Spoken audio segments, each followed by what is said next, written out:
everyone, welcome back to another video from Crypto Basics.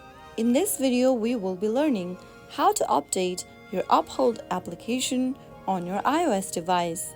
It is crucial to keep updating your application now and then so that you can get the best of the app by fixing any bug issues or performance issues.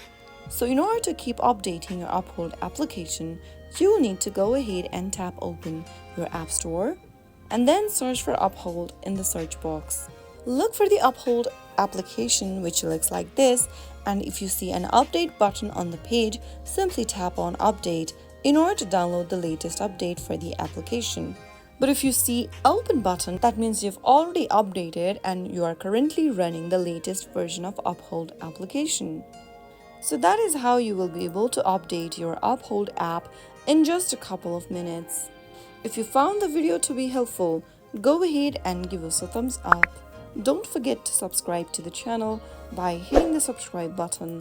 Press the bell icon so that you'll never miss another upcoming upload from us. I will see you again in the next episode. Thank you for watching.